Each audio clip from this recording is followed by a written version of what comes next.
Katie, how about you? Okay. Hi, I'm Katie, as it was just said, and I am the manager of implementations at Pocket Health. I fell into customer success by accident, and I've fell in love with it immediately. I think it is one of my favorite industries that I've ever been in. I love that there's new stuff to learn every day. And being a part of this community has been really incredible because I'm getting to meet so many like-minded people and help people who were in the position I was back in the day of just stumbling around and guessing what is going on. And thank you, Brittany. Brittany's my current director, is not here under duress or bribery. I did tell her to hype me up in the chat though, so I got you. All right, thank you. Coming to you, Marta. Hi, everyone. I'm Marta Montero. I lead the customer success team at Gatekeeper. We're a VCLM software organization. I've been in customer success for almost 10 years. Similar to Katie, I fell into it before customer success. I was actually an archaeologist, which is a little bit of a fun fact about me. In the last 10 years, I've been an individual contributor, I've been a manager, I've been a director. So I've held a lot of hats in customer success. I love the industry because every day is something completely different. I love getting that question during interviews because I'm like, I can't answer it. Every day you're going to learn something new. So I'm really excited to share some of the tidbits that I've learned throughout the years and some of the things that my team and I focus on when we're doing discovery, which is a huge part of our day-to-day job. All right, thank you, Marta. And Paulina. Thanks, Lena. Yes, Paulina Stazak here, based out of Toronto. Work for Jane App as the Director of Customer Success.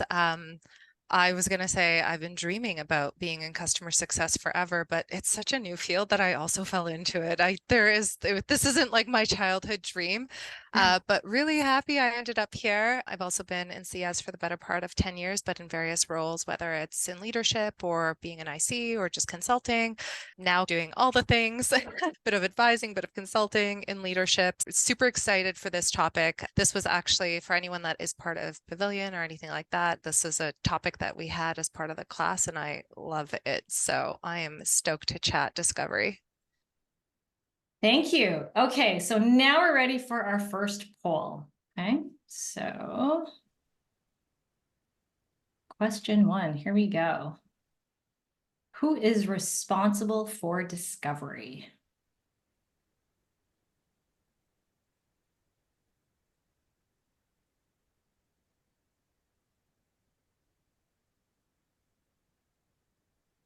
Okay, interesting.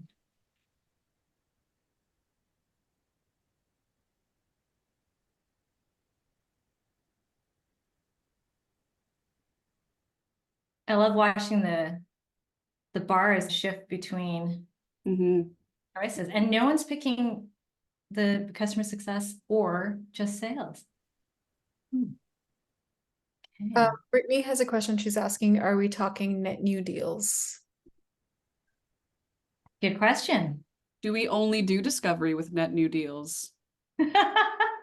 Answered a question with a question. Yeah. So discovery of you. I know. Look at me go. Take notes, friends.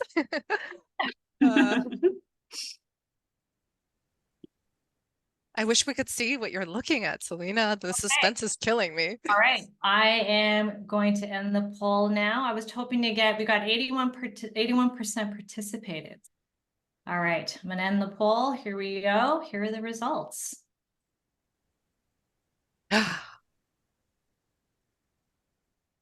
Interesting. Did it surprise anybody here?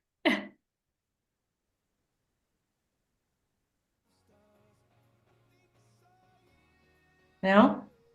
Okay. Let me pass it over to our speakers. Okay, starting with you, Marta. Who is responsible for discovery? What do you think?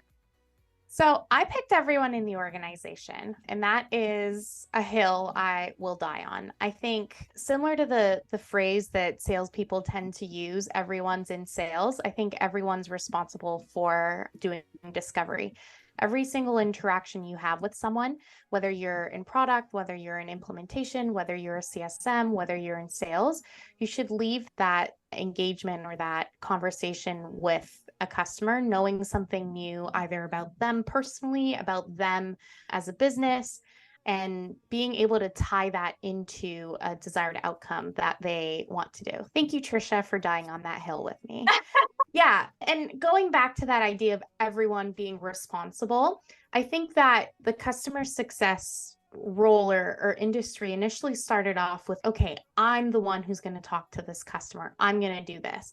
But the reality is churn and retention and renewals and everything that isn't just owned by a single department. That is a culmination of multiple experiences that a customer has in multiple different dimensions.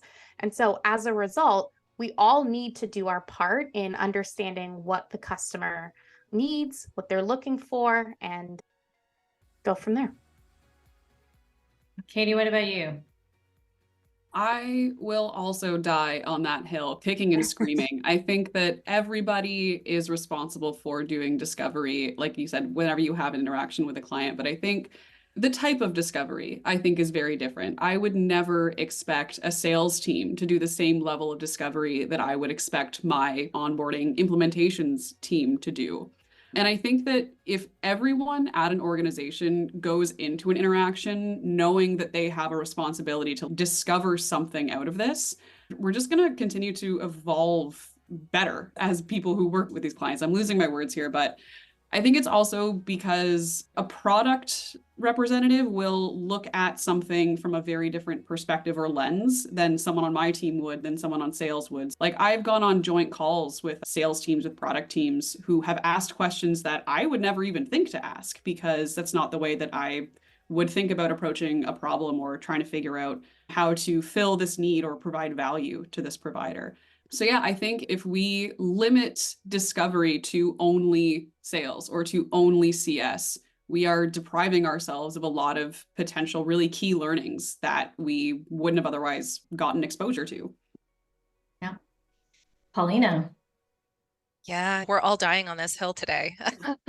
I'm a firm believer that discovery is, again, it's everyone involved in the organization. And the reason I think about that is because when we think about what is discovery and why do we do discovery, if discovery is asking questions, the opposite of that is basically that we are making assumptions, right? And so we need to ask questions, otherwise we're making assumptions. And the fact is we're doing discovery for a very specific reason, right? We're always trying to get our value to our customers. Now, whether you're in support and you're trying to give them a solution, or you're in product and you're trying to figure out what it is that you need to have in terms of feature, you're in customer success, we're always trying to give value to our customers because that's what keeps them renewing with us, etc. And when you think about value, even your own assumption of what value is, it changes from day to day. It changes from the person you're talking to. If you ask your kids what they value about Spotify, they're going to be like, a very different track than what you listen to, for example. And so we wouldn't know that in any department across the board unless we ask those questions. And so if discovery is the opposite of assumption, we're always doing discovery because we don't know what we don't know across the board with all the different stakeholders involved. Maybe a different spin, but it's hard to follow those two comments there. Yeah, I think that one thing that all of you have touched upon that pops to my mind is, what are we discovering when we talk about CS doing discovery? Right. And I think part of the reason why, in CS, sometimes it's because we think we're needing to sell. Right. But really, what do you hope that your teams are doing discovery for? Yeah. That's such a great point, because I think the whole idea of discovery has always been tied to sales and selling something, and we reframe it as helping our customers buy. So we want to give our customers the information that they need in order to make the right buying decisions potentially. And that is in the form of either a renewal or an upsell or an expansion or whatever that might be. And so if you think about it less as selling, helping your customer buy is really, you need to benefit and they need to benefit. I think there's this strange idea we have about selling where people get a little bit weird about it. But again, we don't know what we don't know. Even if we are not selling anything to our customer, every interaction should bring them value. And we don't know what they value is subjective. Yeah. It's ever changing. We don't know. So we have to ask questions in order to figure that out. I completely agree. I have an analogy that I use with my team sometimes when they have a mindset challenge around this idea of expansion, which is if you are trying to bake a cake and you go to the grocery store and you say, okay, what do I need? You tell them what you need. And they go, okay, you need eggs, you need flour, you need butter. And then they ring you up for it. You're not going to go, oh, how dare you have done that? That person at the grocery store has helped you. You had a problem. You needed a cake that needed to be made, and that person at the grocery store has helped you solve that problem. And sometimes an artifact of having solved that is sometimes there's investment in some way, shape, or form.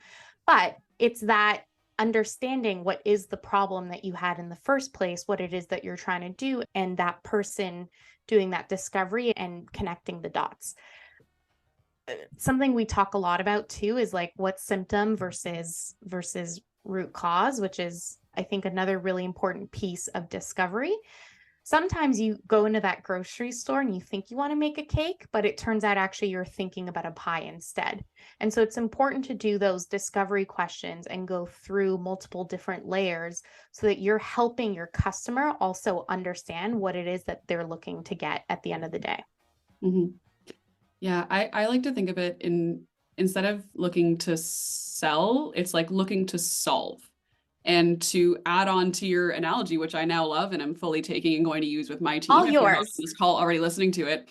But like the point of discovery, at least in the onboarding phase, is okay, somebody comes to me, they want to make a cake. Great. My job as a consultant is to listen to what they're trying to do, ask questions so I can understand what their core need is to recommend the products, because there's 50 different types of butter now. I don't know why.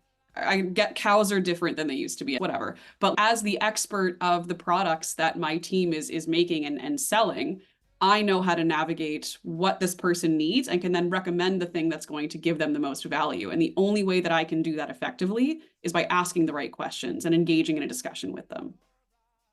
I might take that another layer further, actually. So if we think about somebody comes to you and says, I want to make a cake, if you took that a layer deeper and said, what are you trying to achieve with this cake? What's the impact that you're trying to have with this cake? And it's, I want to bring joy to everyone during this birthday party. Okay, let's think about who these people are and what do they like? What don't they like? And you might end up with a bouncy castle and not a cake at the end of that discovery train, right? And sometimes the problem doesn't equate to the impact that they're actually trying to have. And people often bring either solutions to you where they're like, I think I need this, or they bring a problem that they haven't really worked out how it has an impact or what the impact is that they're trying to have. And if you can hone into the impact that they're actually trying to make with your product, with your cake, with whatever, that's what you're actually solving for, be it through a sale or through some sort of workflow or whatever it might be. I completely agree with you. And I think one of the other positive effects of doing discovery isn't just coming up with a solution to what they need, but it also, by the process of asking those questions, it's actually them that's coming up with the answer. So what I mean by that is if you were to go and you say, okay, what are you trying to do? Great, you need a bouncy castle. People hear solutions and they're immediately not as into them as if they came up with it first. So by virtue of asking a bunch of questions, oh, you're trying to bring joy. That's really interesting. What are some things that have brought joy for you in the past? Oh, a bouncy castle. There should be other questions, but I'm skipping ahead here in the interest of time. But you're getting them to say what the solution is, and they're already bought into their ideas a lot more that they're going to be bought into yours. Absolutely. And all you really need to do is connect the dots for them at the end of the day. Yeah. Yeah. I'm just going to chime in here. There was an interesting question. So Kyle said, perhaps I took everyone too literally. Customer-facing roles, sure, but say QA, not sure about that. So what do you have to say about non-client-facing roles doing discovery? Great question. I have a lot of strong thoughts about this because this was arguments that I've had at every past company that I've worked at. But even, okay, so I think about it in terms of when you're looking at an organization, you have like active revenue generating teams, you have passive revenue generating teams. Those passive revenue generating teams may not be out there actually selling, but they are facilitating the potential for revenue down the road. And like CS teams, like an onboarding team is a good example of that. So in that same way, I think that there are like active discovery teams and there are passive discovery teams, because if your QA team isn't set up to think about something the way that your clients are going to be using it, when they are going through their checklist of making sure that everything is working properly, are they equipped to put themselves in that customer seat and go, okay, what questions would I ask about this? Or like, why was this built the way that it was? Is it the most intuitive way of doing this? So it's like, by taking the customer perspective when you're using this tool, you can then communicate that feedback to your product team or to your customer team. So it's everybody in an organization has at least one, what's what I'm looking for, one way of affecting how we converse with our clients. And so I think it's, even if you're not, again, asking those questions directly or doing that discovery, you are engaged in passively building up that toolkit of discovery with your clients. Yeah. No Paulina? notes, Katie. Completely agree. I was going to go on a tangent and ask, when should we never do discovery? We're doing it at all times. You do it with your kids, you do it with your spouse, you do it at work, you do it at home, but we're talking about discovery in CS. So I'm going to like just +1 to Katie on that one. All right, we actually have several questions in the Q&A. Let's see. You guys can also upvote if there's a question in the Q&A in particular you would like our panelists to answer. Let's see here. Okay, I'm actually going to jump to one that I quite like. Julie, thank you. Top 3 fave disco questions. Is it possible to have a top 3 fave disco questions? Take a moment to think about that one. This one's so hard because it is all very dependent on what you're doing discovery on. I think a technique that I use often is, and I think everyone knows about this in some way, shape, or form, but is mirroring. Normally that the first response you get from someone is not the real response. And something I read, and I wish I remembered the source, but it's in a book by Malcolm Gladwell called Talking to Strangers. But a social scientist that he interviews in that book talks about people or humans' bias for truth. So we tend to assume that everything people say is true all the time. And we're actually very bad at knowing when people lie. So discovery is also a good way to challenge our bias for truth as well. And so one of the techniques I try to use often is to just repeat back what I heard, because normally someone will say something, whether they're saying a lot or they're saying very little, they're saying something. And if you just go, okay, great, and then move on, you haven't challenged that bias for truth. But if you go, you're having an issue with that workflow, then they're going to say something more. They're going to elaborate automatically on what they're saying and continue to go from there. Yeah, it's more of a technique rather than a discovery question itself, but it's one I tend to use a lot. Yeah, I'll actually add to that because you said a couple of things that I also agree I think are really important, like the mirroring, and it's mirroring keywords. So when you start really trying to listen to what your customer is saying, just write down keywords that are like one related to the business. If anyone says like audit, regulation, ding, ding. And then there's also the product keywords that someone might say. The mirroring part is actually not natural for us. I'm actually going to throw a book that I highly recommend. Is anyone familiar with this one? Never Split the Difference. So good. Okay. Really good book. It talks about mirroring keywords and just repeating the last 3 words someone says. Oh, workflow challenges, silence. So you're not even asking a question. You're just mirroring back a couple of keywords, and then you'll be amazed at how much more they elaborate. Yeah. Yeah, I love those 2 points. And then I think on mirroring and all of that, I think the other thing that you can do is just think about the types of questions that you're asking when you're trying to dig a little deeper. So there aren't 3 specific questions that I would give you. And I think we have like a little handout we're going to give everyone at the end of this, but a few questions, like ways to actually phrase your questions that will get people to open up more. So you hear someone saying, I need to do this, or I want to do this, we're trying to achieve this. Listen out for some keywords and then respond with, tell me more about that. Explain to me how you're trying to do that. Describe for me what you're trying to do. Walk me through those steps. Help me understand, right? And that'll allow them to just open up a bit more about what they're thinking versus yes, no. Am I understanding this? Yes, that's a closed-ended question. We want to ask open-ended questions. We want people to feel like, okay, I can elaborate a little bit more. And so using some of those key phrases will oftentimes allow folks to just continue speaking. Yeah. Katie, did you want to add anything? Our question was actually top 3 disco questions. Oh, I fully agree with everything that's been said. My top 3 disco is just why 3 times in a row. It's always, but it's in the nicer phrasing of, can you help me understand this? Or am I right in saying this is the thing? But it's ask why until there's no more question marks, until they have no more answers to give you. It's just, yeah, just my default is just why. Okay, I actually want to go to our second poll. Okay, let me do the second poll.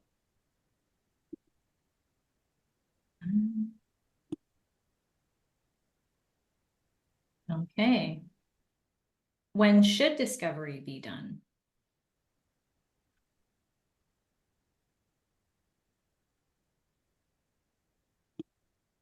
I feel like people have been listening to us. They might have their own opinion about when, right?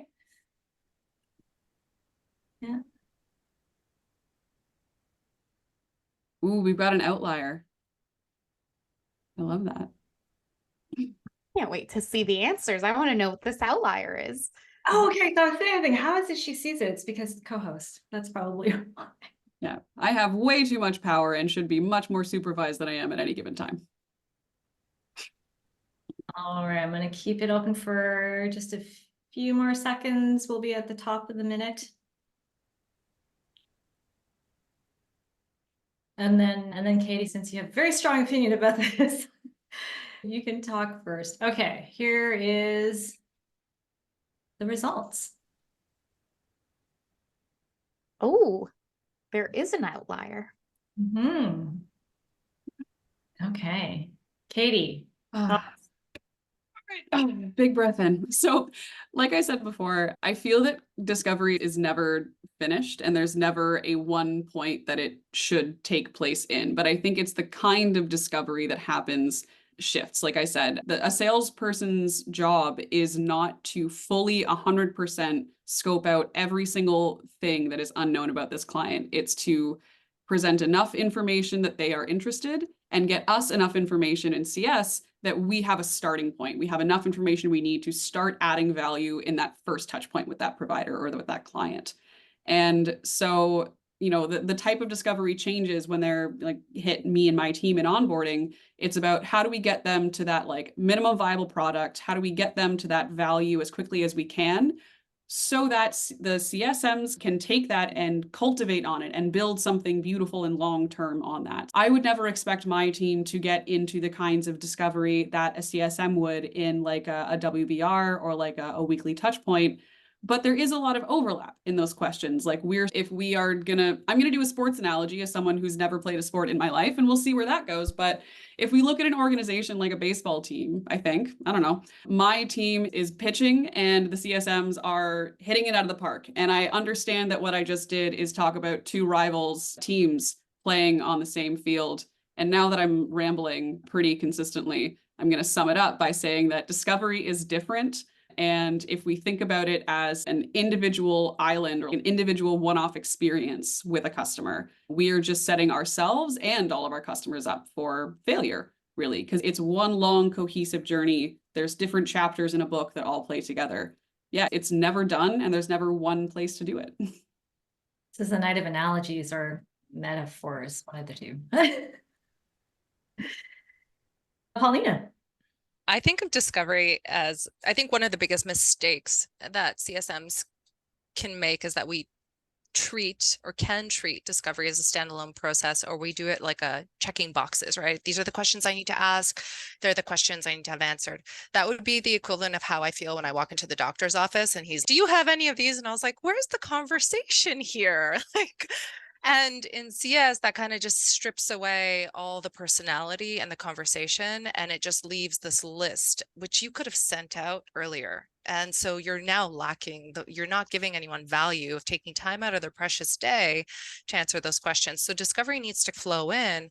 And when we think about that flowing in, that happens in conversation because you're curious, because you want to know. And so it could be happening all the time. And in fact, it should be happening all the time, because even if you have 6 or 7 questions that you absolutely have to have answered as part of your sales process, as part of your onboarding process, that can still happen in a very natural, flowy way. That's all I had to add to that one. Marta? I completely agree. I think the best type of discovery is the type of discovery that doesn't feel like discovery, that you're not like, oh, I need to go through my Sandler pain funnel questions and I go this and then go that and all of that. It needs to be conversational, and it needs to come from oh, I'm actually just curious about this. Let me understand this a little bit more. Let me make sure I get this. And that type of discovery does definitely change. If you're having a conversation as a CSM with your customer, that's going to be very different from implementation consultant scoping a technical implementation of something. The questions you're asking, the type of conversation you're having is going to be very different. Ash has something in the chat that jumped up at me where they're saying, from a sales process, I would try to ask questions that uncovers challenges that they currently have to achieve an outcome, to create a need for the product. Wondering if you do that in CS. And to me, when I think of discovery from a CSM perspective only, that is discovery. It is asking those questions to uncover what is the pain, what's the personal pain that someone has, because that's a great driver and a great motivator for action. And what's the business pain that they might be feeling on top of that as well, and connecting those dots. Yeah. All right, thank you. Interesting question in the Q&A from Nishant. What KPIs do you use to measure the success of your customer discovery efforts? Would you like to try answering that? How do you measure the success of customer discovery efforts? All right. I can jump in because I think it's tried and true, like NPS scores, CSATs. How happy are your customers in those early days? If they're seeing value in the first 3-6 months that they're using your product or service or whatever it is, then clearly you've done at least a little bit of proper discovery. Where I would say if somebody is consistently unsatisfied or not seeing the value that your thing is delivering, then we're not solving the pain point that brought them here originally. We're not meeting their true needs. And so I would say, to me, that would be an indicator that, discovery is or is not working. That being said, not every organization uses NPS, or they use them in very different ways at different stages. So I wouldn't if it's not something that you're currently tracking that for, I would say don't go rushing to your manager now saying, our NPS scores are terrible. We're not doing properly discovery. Oh my God, this is awful. But just something that I would keep in mind. But yeah, I don't know, Paulina, Marta, if you have any is this something that you're actively tracking? Yeah, actually, that's a really great question, because I also think it depends on,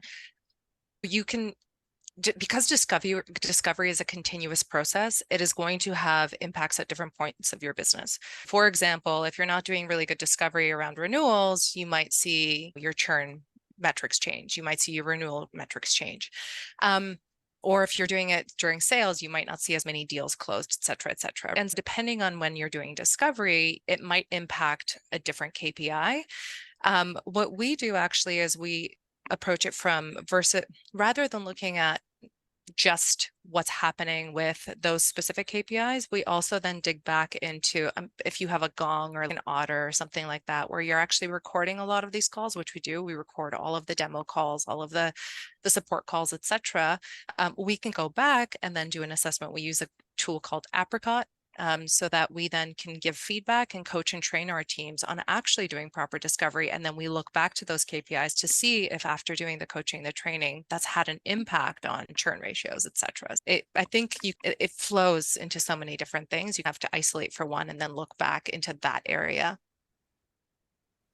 Yeah. I totally agree. We also use an app called Jiminy, and one of the things we look at is, what is the question rate? What's the talk to listen ratio? We should definitely be listening more than we're talking. If we're talking more, then we're probably not doing good discovery. So some of those are really immediate impacts of doing discovery. But if we take the perspective that discovery is continuous and discovery is different, and we take a more like holistic organizational wide view of, is the entire company doing discovery well? I think one of the best determinants of something like that is, are your accounts growing or not?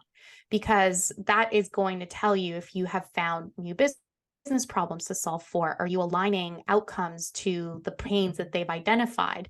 And that is going to happen regardless of who's doing the discovery, but just when discovery is a philosophy across the entire business. So just to tie back to that question around the KPIs, so growth sounds like growth of the account. How else might you actually measure that discovery is being done? Talk to listen ratios on calls if you have call recording software, which I recommend everyone has. I've gone without it for a long time and I will never, ever go back. As a leader, I think it's just so important to really see what's happening on a micro level with those accounts. Talk to listen ratio, the question rate as well. I think sometimes account plans can be an indirect KPI of whether discovery is happening and the quality of the account plans. At Gatekeeper, we have something where we actually qualify an account plan or not. And if it's not quite ready, we go back to the CSM and coach them to do further discovery. If that isn't great quality, you're not going to have a good account plan. Yeah, and we also look at quality of the call notes, for example. So that'll tell us how many questions were asked, what types of questions were asked, do we have enough information on the account? And then if we need to, we go back and listen to those recordings. Katie, what about you? I'm gonna like hyper focus, zoom in on just like the onboarding implementation aspect of discovery, because that's just where my head is at right now, because that's what I do. But so aside from NPS or like satisfaction, I think it's also really important to look at things like how long it takes a provider or a client to be implemented and set up, along with like things like scope creep or what blockers are within onboarding. Because if you're seeing that like some of your clients are taking a really long time to get to that handoff to CSM or to be ready to start using your product properly, that to me is an indicator that it's time to zoom in and figure out, why is it taking so long? If we are given the proper information ahead of time before the sale is closed or in our early kickoff stages, we should be able to deliver on that in a pretty efficient manner, depending on how long your implementation takes. It varies from company to company. But yeah, so looking at things like how long it's taking your customers to get from one milestone to the other, how much is being caught up in like product gaps or going back and forth with internal teams trying to figure out, how are we going to do this thing that we want, that we think they want to do, and is there another way of doing it? So along with what you both said about analyzing calls, I think is a fantastic tool. I feel like anybody who is a people manager, you probably are spending more than half of your time either sitting in live on calls or like listening to calls while you're on the treadmill or making dinner or like trying to fill out spreadsheets and stuff. And it really is important to analyze those. But I think there can be things like indicators in numbers. So like time to go live, NPS, I'd say, to back up the just like analyzing of call structures. So just curious to know, just as a follow-up to this, the concept of the KPIs, how do you feel about opportunities where it's like CS uncovered or CS created as a KPI? I think it's a good one, but there's so many other things. So the challenge with something like that as an organization that has CS qualified leads is that just because some expansion opportunities don't initiate from a CSQL doesn't also mean that there isn't discovery. So you want to also be careful about when you're setting some KPIs, what does this say and what does the absence of this KPI mean being said? And are you coming to the potentially wrong conclusion through that? It is definitely a CSQL won't happen if discovery isn't being made, but expansion can occur without CSQLs as well. On that note, actually, it just reminded me, one of the metrics that we look at is how we qualify our customers, like Good Stretch Bad. Our goal truly at our company is to have 0 bad fit customers. None. The goal is none. We would rather send them away to a better fit product than have them join us and then have a really awful experience. And so we look at whether or not we did say that this was a good customer and were they still with us 3 months later? Did we have early churn, et cetera? So we look at those metrics and see how well we were able to pin down whether or not we felt that they were a good customer, stretch customer, a bad fit customer. And in order to get to that, what questions did we ask? And that's how we coach and train our teams in order to ask the right questions to be able to figure out, is this a customer that's going to have a great experience with us? Because if they're not, let's help them find literally another product. If we know of a competitor, we might make a suggestion because they're going to have a much better experience with that competitor than they might have with us. So we also look to those numbers. That's awesome. Bhumika, I'm going to come to you. A question from our Q&A. Yeah, I feel like you touched on this with the opportunities created for CS, but Julie asks, whose responsibility is it to do opportunity and expansion discovery? The CSM, the AM, sales, everybody. So maybe just adding on to that question about CS created opportunities.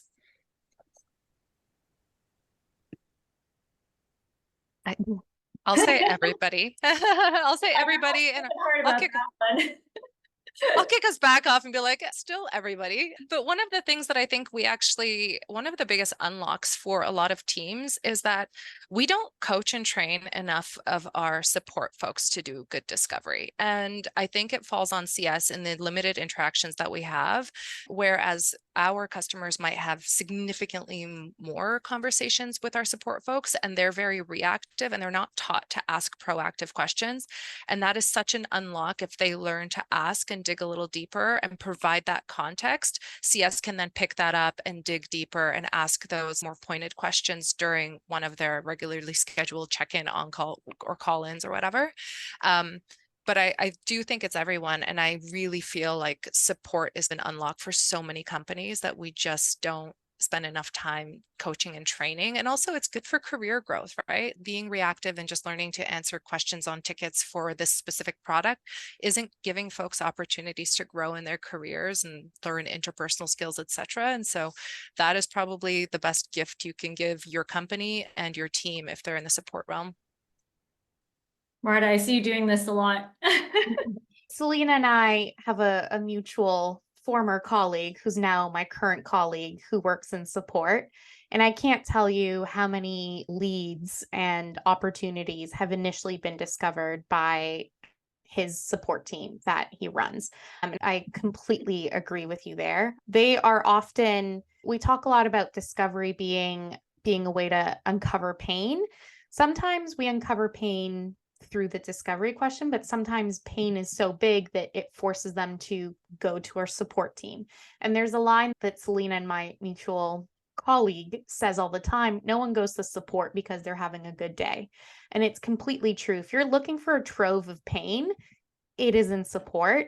And there is definitely so much opportunity to find expansion within that. You're laughing there. Oh yeah, just the trove of pain spoke to me on a spiritual level, but yeah, so I think, again, just agree with everything that's been said here. I feel like we all understand how important it is to enable anybody across an organization to be able to ask questions effectively.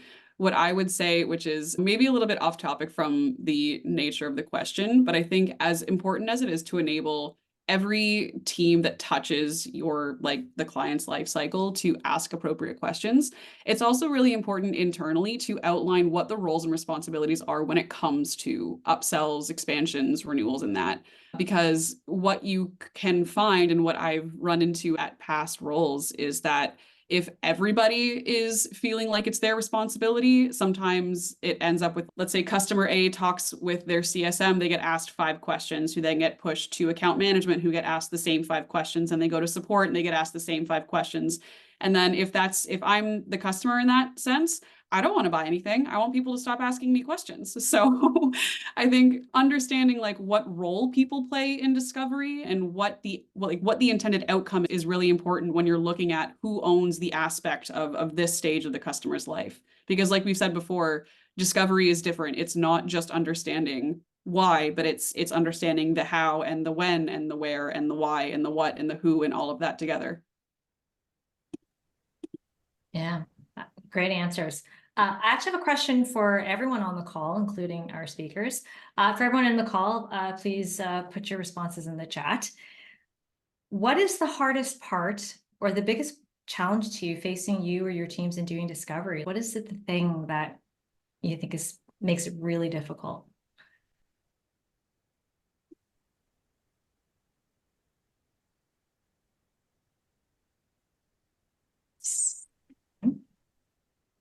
Interesting. Should I put my answer in the chat or should I say it?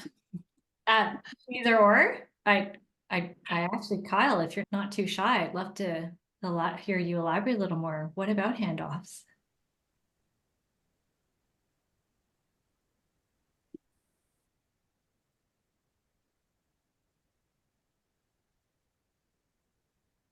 Okay. Handoffs was my answer too, so I can always speak to that if he's not going to hop on here.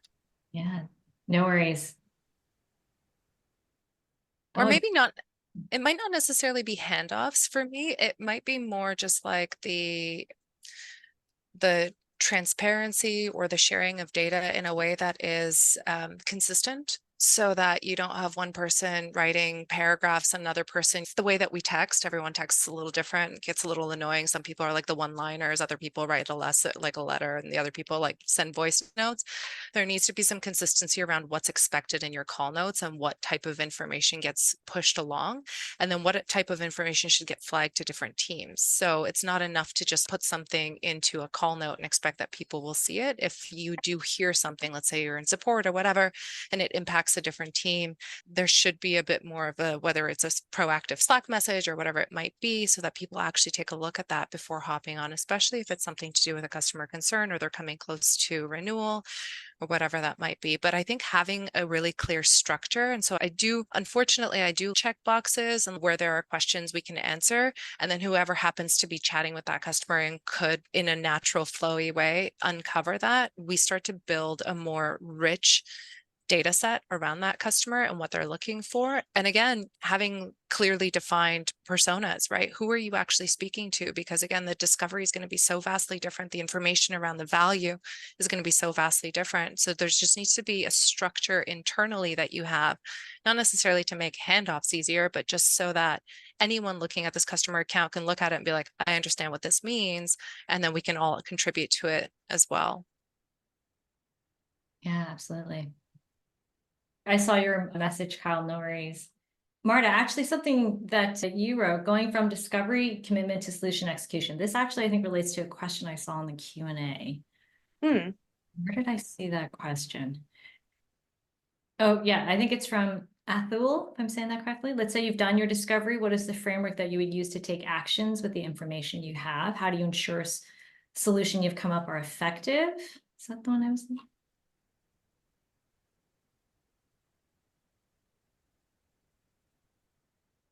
Yeah, so you've done your discovery. Let's say you sense that there is some opportunity there, whatever it might be, then what? Yeah. So this is consistently a challenge for, I think, a lot of people, because it becomes really easy to be like, oh, okay, great. And then you go straight into, it'll be $20, please, in order to get whatever it is, right? You need to get the commitment. You need to also get the prioritization, because even though someone's giving you, this is my pain point right now, there could actually be 20 other pain points, some of which you can't control, some of which you can. And so you need to understand the larger ecosystem. So one of the things that we've been practicing a lot here is following a framework of pain, which is discovery. So you've done your questions, you're going from open-ended to close-ended, and then you summarize. Okay, here's what I heard XYZ. And then you verify. Is there anything else that I'm missing here? And then from there you go, how much of a priority, you want to understand the importance. How much of a priority is this to fix? And there's different techniques you can use, like 0 to 10. You can contextualize the 0 to 10. So 0 being this needs to have been fixed yesterday, or 10 being yesterday, 0 to I don't really care about this, so that you get an understanding of how important this really is. And then you push for the commitment. Like, all right, knowing that it's at a 7 for you, it feels like you're at a point where you're ready to fix this. Is that accurate? And then you can actually have that conversation of next steps and talk about potentially pricing and everything. The piece that I think is always missing a lot of the times is understanding the priority and understanding the importance and getting them to commit and agree that it is at that level. And if they say, no, it's a 1, it's a 2, you then do discovery onto why it's a 1 and why it's a 2 and what else could be a 1, what else could be a 2. We sometimes get like a 7, which to me is like such a throwaway number, like it's smack in the middle. So then you can also go, okay, well, if you couldn't give it a 7, what would it be? And then you get the real answer, right? Going back to what I said earlier about you don't always get the real answer initially. Yeah, that framework is something we're actively really pushing and really working on, and it's helped get that commitment. Whereas before, some conversations were dying on the vine because we understood the pain and we went too quickly into the solutioning before understanding that priority. Awesome. Thank you. Katie or Paulina? No, I plus one that. And also just a big shout out to everyone in the chat. Are we reading this? Folks, if you're Yeah. listening to us, make sure you're also reading the chat. The folks on this call are just sheer genius. So I just got caught up in a message just a second there. I was like, yes, I agree. I wish I could keep like reading the chat and doing this, but I can't. This is why I have other co-hosts on the call. But yeah, that's awesome. Yeah, I think it's like the traditional closing that seems like it's hard to get to, right? Katie, did you have any thoughts on that? You've done the discovery, you found what you think is a really good potential opportunity. Then Yeah. what? So I put this in the chat, but for me, it always comes down to an effort versus impact assessment. If the true pain point is something that's going to take, let's say, 6 months to get solved, I think the worst thing you can do is be like, okay, we'll see you in 6 months, bye, and then do nothing else because, oh my God. So it's all about if the true value is a very far way away, you have to look for those little wins or like the little value adds that make sure or that allow the person to feel like you are still providing value. And if you're doing proper discovery, you will have unearthed not just the big, terrible pain point that makes them cry themselves to sleep at night, but all of the other little tiny things that you know you can solve for. So you're building trust and establishing a good relationship by providing them value while working towards that big thing. And in providing these little value adds along the way, you can facilitate even further discovery. It's, oh, this little thing that you didn't think was going to be a big pain point that we had a solution for that we've just implemented in this short amount of time. How else has this made things better for you? What other problems came out of this that you didn't recognize were problems or things that had solutions? Stuff takes time, absolutely. Sometimes the biggest pain points take a long time to solve, but that doesn't mean that you have to stop asking additional questions once you've uncovered that big pain point, because there's always something else to be done. Okay. And Sorry. I would just add to that and summarize everything Katie said. For me is if you can just focus in on the progress, not the perfection, because you will never hit the point of all the value all at the same time, and constantly doing discovery and like celebrating the progress, because how they did it before is never going to be as good as it is now, even if the progress was only 5%. There's always that progress that we need to be focusing in on. So Never done. Yeah. Okay, one final question as we get to our wrap up, because I want to make sure we talk about a draw that we have. Okay, so for everyone who is, let's say, new and starting to do discovery in their role, one tip from each of you, where to start? What do we do first? Katie, come to you. Get comfortable improvising. I think relying on asking certain questions, you're just going to box yourself in. Become comfortable being curious and being slightly uncomfortable. I've never had anybody be angry with me for just asking questions. And the moment that you can get over that little, what did I call it? The road bump of insecurity, you'll open yourself up to so many more opportunities. So yeah, just be curious, be comfortable breaking out of your comfort zone. Love it. Paulina. I would agree with that because it is super uncomfortable when you're getting started and you're going to fumble along the way, and that's absolutely fine. I think too is if you're finding someone is just giving you a lot of yes, no answers, you should always have 2 or 3 questions in your back pocket related to something in your industry, something that they might be going through.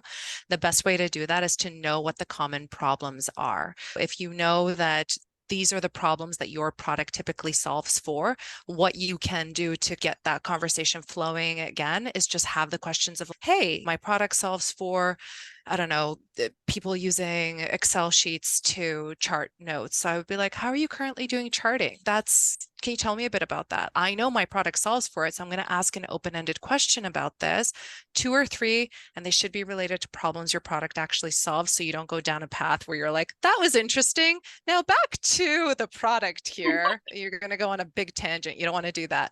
So think about, chat with your sales team, find out what are the common problems that people bring up.